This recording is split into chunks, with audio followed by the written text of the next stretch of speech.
ሰላም ጤና ይስጥልን አድማጭ ተመልካቾቻችን ግንቦት 26 2017 ዓ.ም ዕለታዊ መረጃዎችን ዘገባዎችን እንዲሁም ደግሞ የ24 ሰዓት የግንባር ሪፖርቶችን ይዤ መጥቻለሁ።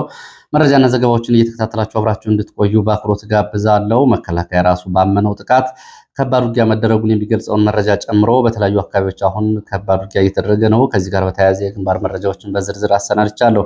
እንደዚሁም ደግሞ ተዛማጅ መረጃዎች አሉ። እነዚህ እየተከታተላችሁ እስከ መጨረሻው አብራችሁ እንድትቆዩ ነው በአክብሮት የምጋብዛችሁ። አብራችሁን ከቆያችሁ እንግዲህ እነዚህን ትሰማላችሁ። ከዛ ባሻገር ደግሞ እናንተም ሐሳብ አስተያየት ይኖራችሁ ጥቆማ@gmail.com ሐሳብ አስተያየቶቻችሁን ልታደርሱ ትችላላችሁ። በርካቶቻችሁ በሜሴንጀር፣ በቴሌግራም፣ በዋትስአፕ፣ በትዊተር መልእክቶችን እያደረሳችሁ ስለሆነ በእጅጉ አመሰግናለሁ። በኢሜይል በርካታ መልእክቶች ደርሰውኛል። ከደረሱኝ መካከል የተወሰኑትን የማቀርብ ይሆናል። ተሳትፏችሁ ይቀጥል። ሐሳብ አስተያየቶች ይኖራችሁ እንደዚሁ እንደተለመደው ጥቆማ@gmail.com ዲስክሪፕሽን ላይ ታገኙታላችሁ። በዚህ ልታደርሱ ትችላላችሁ። ወሳኝ የሚባሉ አስተያየቶች ናቸው የደረሱኝ። በተለይ አንድ ሰሞኑን የፌዴራል መስሪያ ቤት ባልደረባ ነኝ። ወደ አማራ ክልል የተለያዩ አካባቢዎች ምስራቅ ጎጃም፣ ደቡብ ጎንደርና ሰሜን ወሎ ተንቀሳቅሼ ነበረ። በዚህ አካባቢ እንግዲህ መሬት ላይ ያለውን ስለ ፋኖ የተመለከተውን እንደዚሁም ደግሞ የአድማ ብተና አባላትንም እንደዚሁ አግኝቶ የታዘበውን አጋርቶኛል። እሱን የማደርሳችሁ ይሆናል ከመልእክቶች መካከል። ስለዚህ ወደ መልእክቶች ወደ ማድረስ ነው የሚሄደው። ከመልእክቶቻችሁ መካከል ፍኖተ ኢትዮ ካናዳን ኢንፎርሜሽን ሴንተር ኦን ቶሮንቶ በሚል እንግዲህ ድርጅት በኩል 3 መልእክቶች ተልከዋል። ሰነዶች ናቸው፣ አጫጭር ሰነዶች። አንደኛው ለመብታቸው የቆሙትን የጤና ባለሙያዎች ጥያቄ እንደሚደግፉ እንደዚሁ በዚሁ ገልጸዋል። እንዲሁም ደግሞ ሌላ የኢትዮጵያ ሕዝብ እየተራበ እያሳሰረ እየተገደለ መኖር የሚቆመው በህዝባዊ ትግልና አመጽ ብቻ ስለሆነ ሐኪሞቹ ግን እንቆማለን ብለዋል። በተመሳሳይ ዘ ዋይት ጋውን ሪቮሉሽን ማርጂናላይዜሽን ኦፍ ዘ ሄልዝ ፕሮፌሽናልስ በሚለውም እንደዚሁ በዚሁ ጽሁፍም በኢትዮጵያ ውስጥ ያለውን አጠቃላይ የጤና ሁኔታን በተመለከተ እንደዚሁ ጽሁፍ አድርሳችሁኛል። በእጅጉ አመሰግናለሁ። እንግዲህ ለጤና ባለሙያዎቹ የሚተላለፍ ይሆናል። ሌላው እንደዚሁ የፋኖ ኮሌክቲቭ ሊደርሺፕን በተመለከተ ኦርጋናይዜሽናል ስትራክቸር ጭምር ያለው ሰነድ ለማሳያነት ልካችኋል። በእጅጉ አመሰግናለሁ። 3ቱ ሰነዶችና መልእክቶች ደርሰውኛል። ስለዚህ ለሚመለከታቸው ማድረስላችሁ ይሆናል። አመሰግናለሁ። ሌላው የኮሪደር ልማት በሚል ሰሞኑ እየተጠሩ ያሉ ሰልፎችን በተመለከተም እንደዚሁ መልእክት አድርሳችሁኛል። የድጋፍና የምስጋና ሰልፍ የሚለው ለምሳሌ በነገው ዕለት በጎንደር ይደረጋል የተባለው ከኮሪደር ልማትና ገንዘብ ካዋጡ ሰዎች ምስጋና አንጻር ይሄ በተለያዩ ዓለም አቀፍ ተቋማት የሰብአዊ መብት ድርጅት ተከራካሪዎች በመንግስት ላይ እየቀረበ የሚገኘውን ትችት አቅጣጫ ለማስቀየስ እና በዚህ በኩል የህዝብ ድጋፍ እንዳለው የኮሪደር ልማቱ ለማሳየት የሚደረግ እንቅስቃሴ መሆኑን እንደዚሁ ገልጻችሁልኛል። ይህም መልእክት ደርሶኛል። እንግዲህ በአዲስ አበባ የሚደረግ የኮሪደር ልማት ምክንያት በብዙ መቶ የሚቆጠሩ ሰዎች መፈናቀላቸውና ይሄ በአስቸኳይ መቆም እንዳለበት አምነስቲ ኢንተርናሽናል ጥሪ ማቅረቡ ይታወቃል። ጠቅላይ ሚኒስትሩ አማራጭ ፖሊሲ ደግሞ አማራጭ የህግ ማዕቀፍ እስኪዘጋጅ ድረስ ከዚህ ድርጊት እንዲቆጠቡና እንዲቆም ጥሪ ማቅረቡ ይታወቃል። አሁን ብልጽግና የኮሪደር ልማቱን ህዝብ ደግፎታል በሚል ህዝብ አደባባይ እንዲወጣ እያደረገ መሆኑን የሚገልጸው መልእክት ነው። ይሄው አስተላልፌያለሁ። ሌላው እንግዲህ የፋኖ አንድነት ለፋኖ ህይወት በሚል ረዘም ያለ ጽሁፍ ያጋሩኝ በፌዴራል መስሪያ ቤት ባልደረባ ነኝ። በስራ ምክንያት ወደ ምስራቅ ጎጃም፣ ደቡብ ጎንደርና ሰሜን ወሎ ተንቀሳቅሼ ነበር ያሉት ቃል በቃል የፋኖ አንድነት ለፋኖ ህይወት በሚል ረዘም ያለ ጽሁፍ አድርሰውኛል። ባጭር ወደ እናንተ አድርሳለሁ። የፋኖ አንድነት ለፋኖ ህይወት ፋኖ አንድ የማይሆን ሆኖና እንደ ዘመነ መሳፍንትና የጎበዝ አለቃ የመንደር ድንበር የኬላ መስመር የአንድ አካባቢ በር ይዞ የሚንቀሳቀስ ከሆነ ለራሱ ህልውና አስጊ ሁኔታ ይፈጠራል። ሰሞኑን የመስክ ምልከታ ነበረኝ፣ የሚከተለውን ታዝቤያለሁ ብሏል። ኬላዎችን ለመቆጣጠር የእርስ በርስ ሽኩቻዎችና ግጭቶችን አይቻለው። ውህደትና ወንድማማች ትስስር እንደዚሁ አንዳንድ ቦታዎች ላይ በበቂ ሁኔታ አልተሰራበትም። ይህንንም ላልቶ ተመልክቻለሁ። እንደዚሁም ደግሞ በትግል ውስጥ ብስልና ጥሬ የሆነ አስተያየትም ታዝቤያለሁ። አስተሳሰቦችንም አይቻለው። ፖለቲካውን ተረድተው የነገውንም ጭምር ሁኔታ የሚተነብዩ የፋኖ መሪዎች አሉ፣ አደጋውን በደንብ የሚያሳዩ በዚህ የሚታገሉና ምሁራንም ሌሎችንም አይቻለው። በአንጻሩ ደግሞ በቂ ግንዛቤ ከማግኘት አንጻር ይህንን የማይረዱ ሌሎች የፋኖ አባላትን አይቻለው። ስለዚህ ግንዛቤ ያላቸውን እንዲሰሟቸውና ኢንዶክትሪኔሽን ወይም ደግሞ ትምህርት እንዲሰጧቸው ቢደረግ የሚል መልእክት ነው። ስለ ፋኖ ተኩስ፣ ወታደራዊ ብቃት እንኳን ህዝቡና ከፋኖ ከራሱ ከመከላከያም የሰማሁት ምስክርነት ፋኖ በዚህ በኩል ምንም አይነት ክፍተት የሌለበት እና በጆሮ የሰማሁት ጉዳይ ነው። አንድነት፣ የጋራ ውህደት፣ ወታደራዊ ዲሲፕሊን፣ ወታደራዊ ታክቲክ እና ከፖለቲካዊ ስትራቴጂካዊ ዓላማ አኳያ ግን መስተካከል ያለባቸው በርካታ ጉዳዮች አሉ በሚል ምልከታውን አጋርተውኛል። አመሰግናለሁ። በእርግጥ በሁለት ዓመት ውስጥ ብዙ ለውጥ መሻሻልም ተገንዝቤያለሁ በተደጋጋሚ ወደ አካባቢዎች ስለምንቀሳቀስ። ነገር ግን አንድነትና ውህደት ከሌለ ፋኖ ለራሱ ህልውና እና ህይወትም ችግር ውስጥ የሚገባ መሆኑን ሊያውቀው ይገባል። አንድ አለመሆኑ ከውስጥ የእርስ በርስ ግጭት፣ ሽኩቻ፣ መገዳደል የሚፈጥረው ከባድ አለመተማመን ከውጭ ደግሞ ለብልጽግናና ቋሚ የጋራ ጠላት ላሉት ተጋላጭ በመሆን የከፋ ዋጋ ያስከፍላል። ያስከፈለባቸው አካባቢዎችም አሉ ብለዋል። ሚዲያዎችና ትግሉ ይመለከተናል የሚሉ ሰዎች በሙሉ ጊዜ ሳይሰጡ ስራ ሊሰሩ የሚገባውና ይህንን ኃይል ወደ ግዙፍ አንድ ኃይል ማምጣት አስፈላጊ የሚሆንበት ጊዜ አሁን ነው። ሰሜን ጎንደር፣ ደቡብ ጎንደር፣ ምስራቅ ጎጃም በተለያዩ ቦታዎች በተንቀሳቀስኩባቸው ቦታዎች ይህንን ከፊል ምልከታ አጋርቻለሁ። የፌዴራል ተቋም ባልደረባ ነኝ። የአድማ ብተና አባላትንም እንደዚሁ አግኝቼ አናግሬ ነበረ። ከዕለት ገቢ ውጭ የውጊያ ፖለቲካዊም ዓላማዊ ፍላጎት እንደሌላቸው ነው የገለጹት። የገቢ የልጆች ማሳደግ ጉዳይና የላይቭሊሁድ ወይም ደግሞ የምግብ ዋስትና ጉዳይ አድርገው ነው ትግሉን የሚያዩት እንጂ የፖለቲካ ድጋፍና ዓላማ እንደሌላቸው ነግረውኛል ብለዋል። አመሰግናለሁ። ወደ ሌሎች መረጃዎች ነው የሚሄደው። ወደ ሌሎች መረጃዎች ሲሄድ ወደ የአማራ ማህበር ያወጣውን መረጃ ማስቀደም ነው የሚጀምረው። የአማራ ማህበር በአሜሪካ ከግንቦት 18 እስከ ግንቦት 24 በአማራ ክልል በ46 ወረዳዎች በ11 ዞኖች በንጹሐን ላይ ስለተፈጸሙ ኢሰብአዊ ድርጊቶች ዝርዝር ሪፖርት ይዞ ወጥቷል። ከዚህ ባሻገር እንደዚሁ በሰሜን ወሎ አለማጣ የትግራይ ታጣቂዎች በወለጋ ጭምር የተፈጸሙ ኢሰብአዊ ድርጊቶችን በዝርዝር ሳምንታዊ ሪፖርቱ ይዞ ወጥቷል። ሪፖርቱን ልታነቡት ትችላላችሁ። ማህበሩ በየሳምንቱ በሚያወጣቸው ሳምንታዊ እንግዲህ የጦርነት አፕዴት ደግሞ ዋር ኦን አማራ እያለ በሚያወጣቸው ሳምንታዊ ዘገባዎች በርካታ ጉዳዮችን እየያዘ እንደውም በዚህ ጦርነት ውስጥ እንደ ታሪክ ተመዝግቦ የሚሄድ ሰነድ እያዘጋጀ ያለ ማህበር ነው። ልትከታተሉትና ሙሉን ሪፖርት ታነቡት ትችላላችሁ። የችሎት መረጃዎችን በተመለከተ ሁለት መዝገቦች ችሎት ቀርበው ነበር በትላንትናው ዕለት። አንደኛው በእነ ሰለሞን ፍቃዱ 10 ተከሳሾች ያቀረቡበትና ምስክሮች የተሰሙበት የአቃቢ ሕግ ምስክሮች በተለይ ምስክሩን በተመለከተ በፍርድ ቤት በችሎቱ አነጋጋሪ ነበር ተብሏል። ምስክሩ አቃቢ ሕግ ምስክሮችን አስጠቂ ምስክሮች በሚል እያዋከባቸው ነው። የፈለገውን አልተናገሩለትም ነው የሚሉት።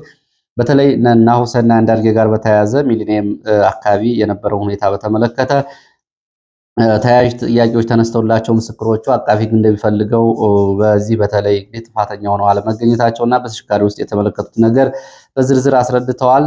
አቃቢ ሕግ የፈለገው ሳይሆን ስለቀረ ያዩትን ብቻ የተናገሩትን እነ ተስፋዬ ወርቅ የተባሉትን ምስክሮች ወከባ አድርሶባቸዋል ነው የተባለው። የፍርድ ቤት ዳኞችም ችሎት ላይ የነበሩት የአቃቢ ሕግ ምስክሮችን በዳኞቹ ያላግባብ ስለመጠየቃቸውና መስቀለኛ ጥያቄ በዝቶባቸው እንደነበርና አቃቢ ሕግ የፈለገው እንዲናገሩ ዳኞቹም ሲገፋፉ እንደነበር፣ በዚህ ምክንያት ምስክሮቹ ጣልቃ በመግባት የምስክሮችን መብት ማክበርና ችሎቱ ደግሞ ከዚህ ገለልተኛ መሆን እንዳለበትም አስተያየት ሰጥተዋል ነው የተባለው። አቃቢ ሕግ ምስክሮቹ በዳኞች ያላግባብ ጥያቄ እንዲጠየቁ ድጋፍ ያደርግ ነበረ። እሱም በተደጋጋሚ ጣልቃ እየገባ እንዲናገሩለት ይፈልግ ነበር ነው የተባለው። እንግዲህ ምስክሮቹ ግን ያዩትን ብቻ ነው እየተናገሩት። ሌላው ዶክተር ሲያውግቸውን በተመለከተ ነው። ዶክተር ሲያውግቸው፣ አርቲስት ዮርዳኖስ አለሜ፣ ሳሙኤል ባዜና ጎረፈ ወጣቱ የተባሉት ባለፈው እንግዲህ በ3 ክሶች ነፃ መባላቸው ይታወቃል።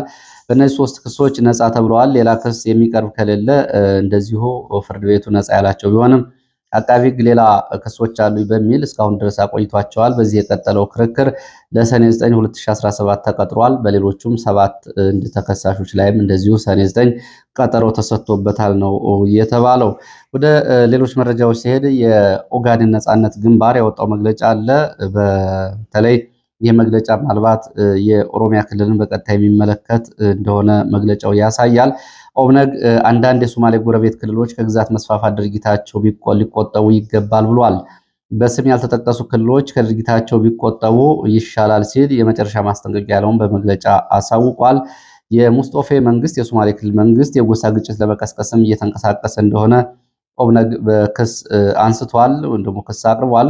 ቡድኑ መንግስት ከባድ ጫና እየፈጠረበት እንደሆነም እንደዚሁ ገልጿል። ይህንን ጫና እየፈጠረብኝ የሚገኘው በተለይ የሶማሌን ህዝብ መብትና ጥቅም ለማስከበር የሶማሌን ህዝብ ሀብት፣ የግዛት አንድነት ለማስጠበቅ በመንቀሳቀስ ምክንያት እና በምክክር ኮሚሽኑ አልሳተፍም በማለት ምክንያት ከፍተኛ ጫና የውስጥ አስገብቶኛል፣ መንግስት ይህን እያደረገብኝ ነው ሲል በመግለጫው ገልጿል። እንግዲህ በተለይ በአብዱራህማን ማህዲ የሚመራው የኦነግ አንድ አንጃ ነው ይህንን መግለጫ የሰጠው። ከዚህ ጋር በተያያዘ በ2018 ተገብቶ የነበረው የሰላም ስምምነት ሙሉ በሙሉ በመንግስት ተጥሷል። ምርጫ ቦርድም ለአንዱ ቡድን የእውቅና መስጠትን ፖለቲካዊ ድጋፍ እያደረገ ነው። ይህንን የማንቀበለው መሆኑ ሊታወቅ ይገባል ነው ያለው።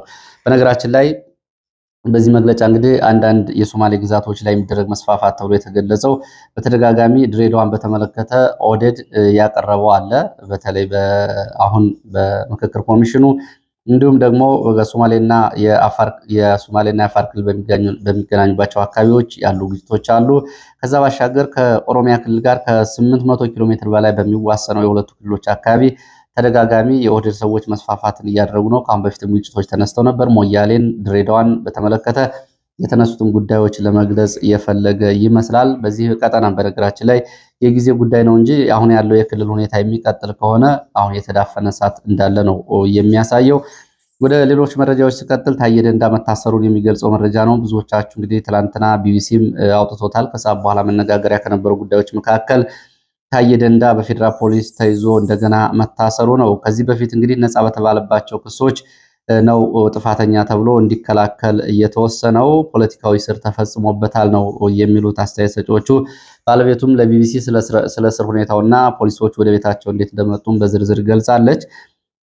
እንግዲህ ታየ ደንዳ በአጠቃላይ ይህንን አሁን ነፃ የተባለባቸው ክሶች ተንቀሳቅሰው ጥፋተኛ ተብሎ በቁጥጥር ስር እንዲውል የተደረገው ሰሞኑን በተከታታይ በፌስቡክ የሚጽፋቸው ጽሁፎች አሉ። እነዚህ በተለይ የብልጽግናን ሰዎች እጅግ ማበሳጨታቸውና እውነቱን ገሃድ ማውጣቱ ይሄ እንዳንድ ምክንያት ይወሰዳል። ከዛ በፊት ከጽንፈኛ ኃይሎች እና ከአሸባሪ ታጣቂዎች ጋር በመተባበር እንዲሁም ደግሞ የሚዲያ ድጋፍ ሀሳብ ማሰራጨት የሚል ይገኝበት ነበር። ሰሞኑን ታየ እንግዲህ በፌስቡክ ገጾቹ የታፈነው ጠጣር እውነት በሚል የእነ አብይ አህመድን መንግስት አጭበርባሪነት እንዲሁም ጸረ እውቀት ቁማርተኛ በሚል ተከታታይ ትችቶችን ማቅረቡ ይታወቃል። የጤና ባለሙያዎች፣ የመምህራን ጥያቄዎች ሊፈቱ ይገባል፣ ከጎናቸው ልንቆም ይገባል በሚል ተከታታይ ጥሪዎችን እያቀረበ ነበር ታየ። ቁማርተኛው መንግስት ሀገራችን የደም ምድር አድርጓታል። በፖለቲካ በኢኮኖሚ እንዲሁም ደግሞ በአጠቃላይ በማህበራዊ የተፈጠረው ቀውስ ሊጋለጥ ይገባል በሚል ታየ ደንዳ በ9 ክፍሎች ይህንን ማጋለጡ ይታወቃል። እንግዲህ ታየ ደንዳን በተመለከተ እንደው አጠቃላይ የትግል ሁኔታው ምን ይመስላል የሚለውን በአጭሩ ከዩኒቨርሲቲ ትምህርቱን በማቋረጥ እንደዚሁ በወቅቱ የኦሮሞ ወጣቶች በንቅናቄ እንዲሁም ደግሞ በነፃ ግንባር ያታግል ወደነበረው ኦነግ ሂዶ ተቀላቅሎ እንደነበር፣ ሆኖም ግን ኦነግ ውስጥ ያየው ጉዳይ ግን የመርህ ችግር ያለበት ሆኖ ከዛም ከመረሸን ተርፎ ከድሬዳዋ ወደ መቱ ከመቱ ወደ ድሬዳዋ ብሎ እንደገና ወደ አዲስ አበባ ተመልሶ ፊት ለፊት ትግሉን አድርጎ በኋላም በህወሓት መራሹ መንግስት 3 ጊዜ ታስሯል። 11 ዓመታትን ነው በስር ላይ ያሳለፈው። ለውጥ መጣ ከተባለ በኋላ ታየ እንግዲህ ለውጡን ተከትሎ ሹመት ካገኙ የኦህዴድ ባለስልጣናት መካከል አንዱ ነበረ። ታየ ግን ምንም ስልጣን ጥቅም ሳያማልለው ላመነበት ዓላማ ሳያጎበድድ በመርህ ሀሳቦችን ሲገልጽ ነው የቆየው። በተለይ አክራሪ የኦሮሞ ብሔርተኛ የነበረው ታየ በቅርብ ጊዜ ነባራዊ ሁኔታዎችን በመረዳት ኢትዮጵያዊነትንም በማጉላት በኩል በተለይ አብይ አህመድ ዘመን ሁሉም ኢትዮጵያዊ ሁሉም ህዝብ ላይ የከፋ በደል መፈጸሙና በተለይ ደግሞ ኦሮሞ ልዩ ተበዳይ መሆኑን ለማሳየት በተደጋጋሚ በጽሁፎቹ ሞክሯል። እንግዲህ ላመነበት ጉዳይ ወደኋላ የማይለው ብዙዎቹ እንኳን ሚኒስተር ሆነው የቀበሌ ስልጣን ይዘው እንኳ በህዝባቸው ላይ የሚፈጸሙ ግፍና ሰቆቃዎችን ይበቃል ለማለት በማይደፍሩበት ሁኔታ ታየ ደንዳ ግን ሚኒስተር እንኳ ስልጣኑንና ኃላፊነቱን ትቶ እስር ቤት በመግባት አሁንም ከእስር ቤት መልስ ያመነበትን የመርህ ጉዳዮች እውነቱን በማጋለጥ ይህንን እየተጋፈጠ ነው የሚገኘው። እንግዲህ የመርህ ሰው ስለመሆኑ በቅርብ የሚያውቁትም ይመሰክራሉ። ላመነበት ጉዳይ ነው ዋጋ እየከፈለ የሚገኘው። ወደ ሌሎች መረጃዎች ሲሄድ ወደ ትግራይ የሚወስደን መረጃ ላስከትል። የመልካም ዜና ነው። በትግራይ እንግዲህ ወደ ትግራይ አይገቡም ተብለው በሁለት ኬላዎች ነው በሁለት አውራ ጎዳናዎች ቆመው የነበሩ ተሽከርካሪዎች ወደ ትግራይ ሸቀጦችን ይዘው እንዲገቡ ተፈቅዷል ተብሏል። በዚህ አፋር በሰርዶ በኩል ወደ ትግራይ እንዲሁም ደግሞ በወልዲያ ቆቦ አለማጣ በኩል በሚያስገቡት መንገዶች ተዘግተው እየነበሩ ደግሞ ቆመው የነበሩ ተሽከርካሪዎች ተለቀው ሸቀጦችንም ሌሎች አስፈላጊ ቁሳቁሶችን ይዘው ወደ ትግራይ እየተጓጓዙ ነው ተብሏል። ጀነራል ታደሰ ወረደ ከፌዴራል ባለስልጣናት ጋር ከፌዴራል ፖሊስ እንዲሁም ደግሞ ከንግድ ሚኒስቴር ጋር ከተነጋገረ በኋላ ነው ይሄ የሆነው ሲሉ የመረጃ ምንጮቹ ገልጸዋል። ከትላንት ጀምሮ ከወልዲያ አካባቢ ለበርካታ ቀናት ቆመው የነበሩ ተሽከርካሪዎች ወደ ትግራይ መሄድ መጀመራቸው ተገልጿል። ይሄ ጉዳይ እንግዲህ በብዙዎቹ መነጋገሪያ ሆኖ ነው የቆየው። የትግራይ ተቃዋሚዎችም በዚህ በኩል መግለጫ ሲያወጡ ነበረ። ህወሓትም ከበባ ውስጥ ልንገባ ነው በሚል እስከሚቀጥለው ሮብ ድረስ ከ27 ማስተካከያ የማይደረግ ከሆነ እርምጃ ወስዳለሁ ማለቱ ሁሉ ይታወቃል። ከኬላዎችና ከአላስፈላጊ እገታዎች ጋር በተያያዘም የትግራይ ክልል ደብዳቤ ጽፏል። ለሁሉም ዞኖችና ወረዳዎች በጻፈው ደብዳቤ በኬላዎች እየተባሉ ለክልሉ ድጋፍ በሚል በየአካባቢ መኪኖችን እያስቆሙ ገንዘብ መጠየቅ ተቀባይነት የሌለው ድርጊት ነው ብሏል። ከጉምሩክ ኬላዎች ውጭ እንዲሁም ደግሞ ህጋዊ ፍቃድ ካላቸው ኬላዎች ውጭ በየትኛውም አካባቢ ለድጋፍ በሚል ተሽከርካሪዎችን እያቆሙ ገንዘብ መጠየቅ ተገቢነት የለውም ብሏል። ይህንን ያለው እንግዲህ የኬላ ጥበቃዎች ምናልባት ሰሞኑን ጀነራል ታደሰ ወረደ ከፌዴራል ባለስልጣናት ጋር ተነጋግረው ከሄዱ በኋላ ወደ ኤርትራም የሚያስገቡ ኬላዎች መከፈታቸውን የሚገልጹ መረጃዎች እየወጡ ነበር። እነዚህን ጨምሮ በተስማማባቸው ጉዳዮች ላይ የተጻፈ ደብዳቤ ስለመሆኑ ውስጥ አዋቂ የመረጃ ምንጮች ይገልጻሉ። ትግራይ የህወሓት ከፍተኛ ወታደራዊ መሪ ጀነራል ምግበ ኃይሌ ወደ ኤርትራ መግባቱን እንደዚሁ የህወሓትን የሚቃወሙ የትግራይ ሚዲያዎች እየገለጹ ነው የሚገኙት። ወደ ኤርትራ ገብቷል፣ አቀባበል ተደርጎለታል እያሉ ነው የሚገኙት። ዝርዝር መረጃዎች ወደፊት የሚወጡ ይሆናል። ሌላው በዚሁ በትግራይ እንግዲህ የትግራይ ሲኖዶስ ጽሕፈት ቤት መግለጫ አውጥቷል። የኢትዮጵያ ኦርቶዶክስ ተዋሕዶ ቤተክርስቲያን ውሳኔ እንደማይቀበለው ነው በመግለጫው ያሳየው። የትግራይ ግዛታዊና ሉዓላዊነትን የጣሰ ተግባር ተከናውኗል፣ ስለዚህ ይህንን አንቀበለውም ሲል የትግራይ ሲኖዶስ ወይም ደግሞ የትግራይ ኦርቶዶክስ ቤተክርስቲያን ጽሕፈት ቤት ይህንን ገልጿል። ፖለቲካዊ ይዘት ባለው መግለጫው ሁሉም የትግራይ ሰው ይህንን መስፋፋት በመቃወም የተፈጸመውን መስፋፋት እንዲቃወም እንዲነሳ ጥሪ አቅርበዋል። የትግራይ የጸጥታ ኃይሎችም በዚሁ ከጎናቸው እንዲቆሙ ነው ጥሪ ያቀረቡት። የትግራይ ሲኖዶስ ጽሕፈት ቤት ካለፈው ስህተታቸው ያልተማሩ አባቶች ይህንን አድርገዋል ብለዋል። ቅዱስ ሲኖዶሱ ውሳኔውን እንዲሽርም ጠይቀዋል። የኢትዮጵያ ኦርቶዶክስ ተዋሕዶ ቤተክርስቲያን አባቶች በትግራይ ጦርነት ወቅት በሕዝብ ላይ ግፍ እንዲፈጸም አድርገዋል በሚል የትግራይ ኦርቶዶክስ ቤተክርስቲያን ጽሕፈት ቤት በመግለጫው አንስቶ ለምሳሌ አቡነ አብርሃም በጦርነቱ ጊዜ ከአማራ ብልጽግና አመራሮች ጋር በመሆን ወደ ኤርትራ አስመራ በመሄድ የጋራ ቃል ኪዳን ፈጽመው የትግራይ ሕዝብ ተባብረው ለማጥፋት ውል ወስደው ነበሩ፣ ቃል ኪዳን ፈጽመው ነበር ሲሉ በዚህ መግለጫቸው ያነሳሉ። ይህ የትግራይ ሲኖዶስ ወይ ደግሞ የትግራይ ኦርቶዶክስ ጽሕፈት ቤት ይህን መግለጫ ያወጣው ለምንድን ነው የሚለውን ጉዳይ ስንመለከት ይሄ የሰሞኑን የኢትዮጵያ ኦርቶዶክስ ተዋሕዶ ቤተክርስቲያን በርክበ ካህናት ጉባኤ ከወሰናቸው ውሳኔዎች መካከል የራያ ቀጠና ሀገረ ስብከት በአዲስ እንዲቋቋምና ከማይጨው ተነጥሎ ራሱ አንድ አህጉረ ስብከት እንዲመራ መወሰኑ ይታወቃል። ይህንን ነው እየተቃወሙ የሚገኙት። እንግዲህ በተለይ 6 ወረዳዎችን የያዘው ከራያ አለማጣ ወረዳ፣ ኮረም ከተማ፣ ኦፍላ ወረዳ እንዲሁም ደግሞ ዛታና ጨርጨርን ጨምሮ ያሉት አካባቢዎች በራያና አካባቢው በአንድ አህጉረ ስብከት እንዲመሩ መወሰኑን ተከትሎ ነው ይህን እየገለጹ የሚገኙት። አካባቢዎቹ የተጠቀሱት የማንነት ጥያቄ ያለባቸውና ከአሁን በፊት የትግራይ ሲኖዶስ ተብሎ የተቋቋመው ደግሞ በኢትዮጵያ ኦርቶዶክስ ተዋሕዶ ቤተክርስቲያን ስር መሆን የለባቸውም በሚል በቀሳውስቱ ላይ ማዋከብ ሲፈጽምባቸው የነበሩት ለምሳሌ ጎላጆ ጊዮርጊስ ተብሎ የሚጠራው እንዲሁም ደግሞ በኮረም በተለያዩ ቤተክርስቲያኖች አባቶች ታስረው ወደ ትግራይ ተወስደዋል። ለትግራይ ሲኖዶስ ነው ማደር ያለባችሁ በሚል አለቃ ጸጋይ በርሄ ናቸው ይህን ያደረጉት በሚል አሁን እነዚህ አካባቢዎች ከትግራይ ሲኖዶስና ከትግራይ ቤተ ክህነት ወጥተው በኢትዮጵያ ኦርቶዶክስ ተዋሕዶ ቤተክርስቲያን ስር እንዲካተቱ መወሰኑን ነው በተቃውሞ የገለጹት። የራያ አለማጣና አካባቢ ነዋሪዎች በዚህ ከፍተኛ ደስታ እንደተሰማቸውም እንደዚሁ ይህንን ገልጸዋል። ወደ መረጃዎች ቀጥላለሁ። ወደ ሌሎች መረጃዎች ስቀጥል ውጊያዎችን በተመለከተ የግንባር መረጃዎችን ማድረስ ጀምራለሁ። ደንቢያና አካባቢው በተለያዩ ቦታዎች ውጊያዎች እየተደረጉ መሆናቸውን የሚገልጹ መረጃዎች ናቸው እየወጡ ያሉ። ሰቀልት፣ ደንቢያ በተለይ መቋሚያ ማርያም ተብሎ የሚጠራው አካባቢ ውጊያ ተደርጓል። በውጊያው የደረሰው ጉዳት አልታወቀም። ቆላ ድባ ከተማ አቅራቢያም እንደዚሁ ተኩስ ነበር።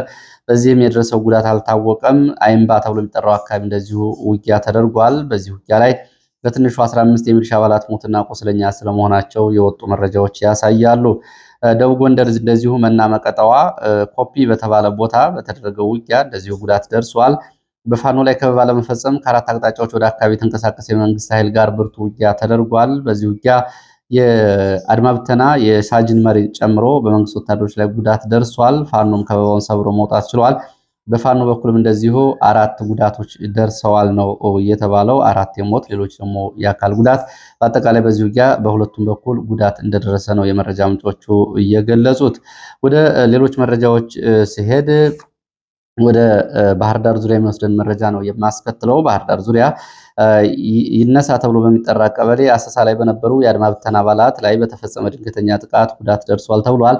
የአድማ ብተናና የሚሊሻ አባላቱ በአካባቢው አሰሳ ላይ በነበሩበት ሰዓት ድንገተኛ ጥቃት ፋኖ ተፈጽሞ 8 የሚደርሱ ሞትና ቁስለኛ ሆነዋል። በዚህ የተበሳጩ የመንግስት ወታደሮች የአድማ ብተናና የሚሊሻ አባላት በአካባቢው ንጹሐንን ገድለዋል። በሶስት በስም የተጠቀሱ ሰዎችን መንገድ ላይ ወስደው በቀጥታ ረሽነዋል። ቤት ንብረትም ሀብትም አውድመዋል። በዚህ ተበሳጭተው ነው እየተባለው። ይህ እንግዲህ ባህር ዳር ዙሪያ ያለው ነው። ሌላው ትናንትና ከባድ ውጊያ ከተደረገባቸው አካባቢዎች መካከል ወልዲያ አቅራቢያ ዜት በር ተብሎ የሚጠራው አካባቢ ከባድ ውጊያ ተደርጓል። ዜት በር አካባቢ በተደረገው ከባድ ውጊያ ከፍተኛ ወታደራዊ ኪሳራና ወታደራዊ ጉዳቶች ተስተናግደዋል። ሰብአዊ፣ ቁሳዊና እንደዚሁም ደግሞ የወታደራዊ ኪሳራ በፋኖ በካምፑ ላይ የከፈተውን ጥቃት ተከትሎ በአካባቢው ውጊያ ተቀስቅሶ ለረጅም ሰዓታት መቆየቱን የሚገልጹት የመረጃ ምንጮች ከፍተኛ ሰብአዊ፣ ቁሳዊ ጉዳት መድረሱንና በርካታ ቁስለኞችና እንደዚሁም ደግሞ አስከሬኖች ወደ ወልዲያ መወሰዳቸውን ተመልክተናል ሲሉ የመረጃ ምንጮች ገልጸዋል። በወታደራዊ ካምፑ ከውጊያው ባሻገርም እንደዚሁ ቃጠሎም ነበረ፣ ከፍተኛ ጭስ ተመልክተናል ሲሉ የአካባቢው የዓይን እማኞች ይህንን ገልጸዋል። ይህንን በተመለከተ እንግዲህ መከላከያም በዚህ ጉዳይ ላይ ባሰራጨው መረጃ እንዲሁም ደግሞ ፋኖም ይህንን አውደ ውጊያ ውሎ በተመለከተ ባወጣው መግለጫ የተለያዩ ሀሳቦችን አንጸባርቀዋል። ፋኖ በብሔራዊ ኃይሉ ባለሽርጡ ኮር የመሐመድ ሞገስ ቃል አቀባዩ ማለት ነው። በዚህ ውጊያ በመቶዎች የሚቆጠሩ የመንግስት ወታደሮች ሞትና ቁስለኛ ስለመሆናቸውና ከ20 በላይ የነፍስ ወከፍ መሳሪያዎች፣ በርካታ ተተኳሾች መማረካቸውን ገልጿል። የወገብ ትጥቆችና ቦምብን ጨምሮ ይህንን ገልጿል። መከላከያ እንግዲህ የመከላከያ ዘገባ ባልተለመደ ሁኔታ ነው በነገራችን ላይ ይህንን ዘገባ መከላከያ ያወጣው። በዚህ አውደ ውጊያ ያልደበቀውን ዘገባ መከላከያ አውጥቷል። ተደጋጋሚ ማጥቃት ሙከራ እንደተደረገበት ነው መከላከያ የገለጸው። ሆኖም ይህንን ተደጋጋሚ ማጥቃት ሙከራ በመቀልበስ ፋኖ እንደምስሻለው ቢልም ግን እንደዚህ ተደጋጋሚ ማጥቃት ሙከራ ስለመፈጸሙ ግን ካሁን በፊት መከላከያ በዘገባዎቹ አሰራጭቶም ገልጾ የማያውቅም።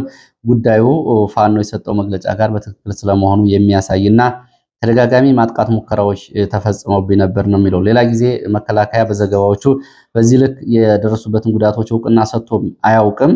ወይም ደግሞ ለአሰሳና ለቅኝት እንዲሁም ደግሞ እርምጃ ለመውሰድ ሕግ ለማስከበር እያለ የሚገልጻቸው ግን አሁን ግን ተከታታይ የማጥቃት ሙከራዎች ተደርገውብኝ ነበር ሲል ነው ይህንን የገለጸው። እንግዲህ ምናልባት ኤዲት ካላደረጉት መከላከያ ፌስቡክ ገጽ ላይ ልትመለከቱ ትችላላችሁ። በዚህም ምርኮችን አግኝቻለሁ ብሎ 2 ኋላ ቀርና እንዲሁ ደግሞ 3 የክላሽንኮፎችን አሳይቷል። ሌላው ወደ መሀል ጎንደር የሚወስደን የፋኖ አደረጃጀትን በተመለከተ መሀል ጎንደር ዳግማዊ ቴዎድሮስ የሚባል ኮር መመስረቱን የሚገልጹ መረጃዎች ናቸው እየወጡ ያሉት። ፋኖ ዮሐንስ ንጉሱ በብሔራዊ ኃይሉ የአማራ ፋኖ በጎንደር ቃል አቀባይ የ7 ክፍለ ጦሮች በጋራ አንድ ግዙፍ ኮር መመስረታቸውን እየገለጸ ነው የሚገኘው። በዚህ ኮር እንግዲህ በተለይ በመሃል ጎንደር ቀጠናዎች ያሉትን ከወገራ እስከ ታችኛው እስከ ርብ ወንዝ ድረስ ባሉት አካባቢዎች የሚንቀሳቀስ ኮር እንደሆነ ነው ለማወቅ የተቻለው። ካሁን በፊት በዚህ በጎንደር ቀጠና ብሔራዊ ኃይሉ በፋኖ አንድነት በኩል 5 ኮሮች ተመስርተዋል። በፋኖ ደግሞ በጎንደር ጠቅላይ ግዛት በኩልም እንደዚሁ ሌሎች ኮሮች ተመስርተዋል። በብሔራዊ ኃይሉ የአማራ ፋኖ በጎንደር አንድነት በኩል ከተመሰረቱ ኮሮች መካከል ውባንተ ኮር፣ መይሳው ኮር፣ ራስ አሞራው ውብነ ኮር እና ዛሬ የተመሰረተው ዳግማዊ ቴዎድሮስ ኮር ይገኙበታል። ወደ 5 ደርሷል የኮሮቹ ቁጥር። ሌላው ዛሬ ከባድ ውጊያ እየተደረገበት የሚገኘው ራያ ቆቦና አካባቢው ነው። በራያ ቆቦ ከተማ አቅራቢያ በስተምዕራብ በኩል ጠበልት ተብሎ በሚጠራ አካባቢ አርሴማና ጠበል ተብሎ የሚጠሩ አካባቢዎች በከባድ ውጊያ የተደረገ ነው ተብሏል። ከሆርማት ተብሎ ከሚጠራው አካባቢ ወደ አካባቢው መድፍ ጭምር እየተተኮሰ እንደሆነ የቆቦ ከተማ የመረጃ ምንጮች ገልጸዋል።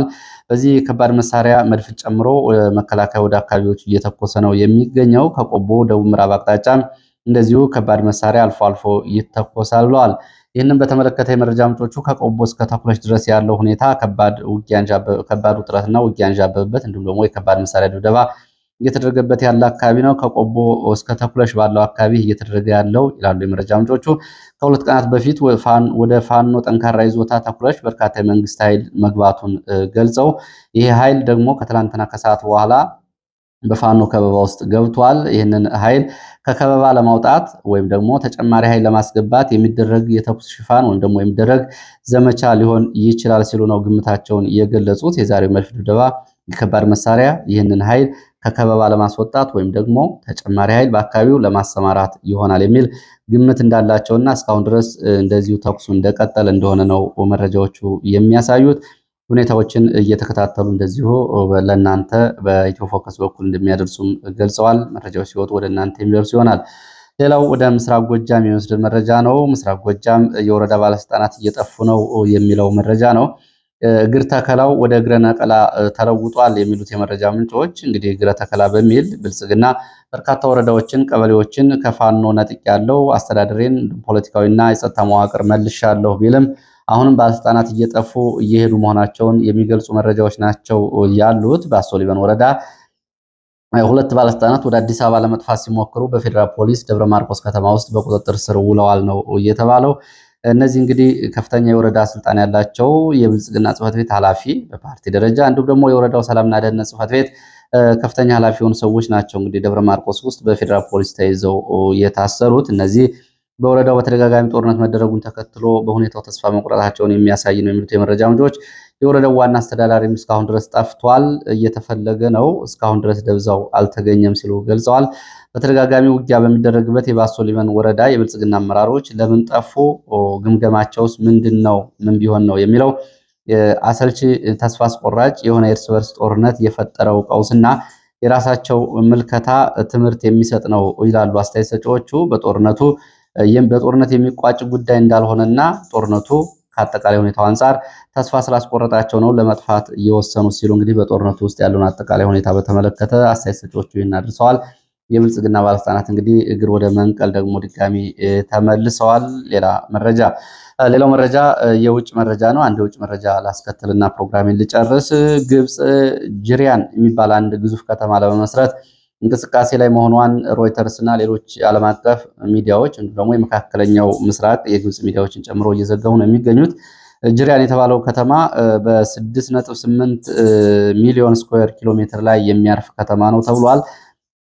ይህ ከተማ የሚገነባው እንግዲህ የአባይ ወንዝን አቅጣጫ በማስቀየር እና በመጥለፍ ነው ተብሏል። እንግዲህ እንደ ሮይተርስ ዘገባ ከሆነ በቀን ወደ 10 ሚሊዮን ኪዩቢክ ሜትር ውሃ ይጠቀማል ተብሏል። ይሄ ከተማ የሚገነባው ግዙፍ ከተማ ይህንን ጉዳይ እየተመለከቱ እንግዲህ በተለይ የአባይ ፖለቲካ እና የግብፅና የኢትዮጵያን የፖለቲካ ሁኔታ የሚከታተሉ የአባይ ፖለቲካ ጉዳይ አንጻር ግብፅ ከፍተኛ የሆነ የውሃ ችግር እየገጠመኝ ነው ብትል ተብላ በተደጋጋሚ ለዓለም አቀፍ ተቋማት ስታቀርበው የነበረው ጉዳይ እውነት እንዳልሆነና አሁንም በአባይ ወንዝ በቂ ውሃ መኖሩን ተከትሎ ግዙፍ ከተሞችን ለመመስረትና ደርሶብኛል ያለችው ግፍ ኢትዮጵያ ግድብ በመገደቧ እንዲሁም ደግሞ የላይኛው የተፋሰሱ ሀገራት እነ ኡጋንዳን ጨምሮ እነ ኮንጎ የመሳሰሉት ሀገራት የነጭ አባይና የጥቁር አባይ ምንጭ የሆኑ ሀገራት የሚገነቧቸው ግድቦች ያደርሱብኛል ያለችው ተጽዕኖ ውሸት መሆኑን ያሳያል እያሉ ነው የሚገኙት።